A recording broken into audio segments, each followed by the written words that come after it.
Ella va bien. Construyeron un anuncio publicitario. Hi! Hi! Good morning! Hi! ¿Pero qué haces ahí? De la 1.20. Este jugador llevaba desde verano intentando conseguir una columna, pero la espera valió la pena.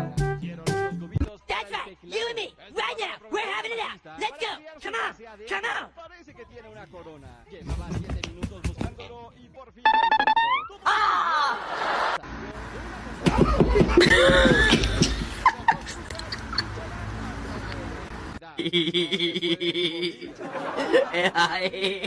Ella va bien.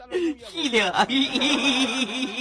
Modifica las cartas de Minecraft para que estas luzcan realistas y entreten.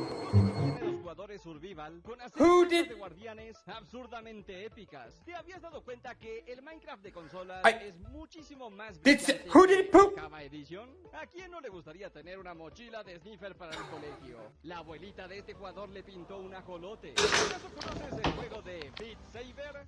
¿Sabes? El juego de realidad virtual. Lo típico que tienes que ir apuntando y rompiendo unos cuantos bloques que salen alrededor. Puedes ir a recrear el Minecraft con orejas. Pero un armario rotatorio cuando lleguen las nuevas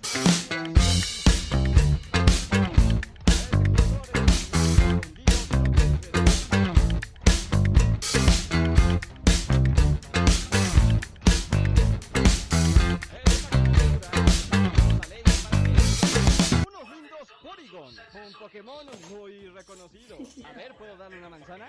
¡Oh! ¡Mira cómo tiene una manzanita y puedo ir por ella! ¡Oh! Vuela, vuela sin parar. Se encontró con un esqueleto full diamante en survival. ¡Qué suerte tiene!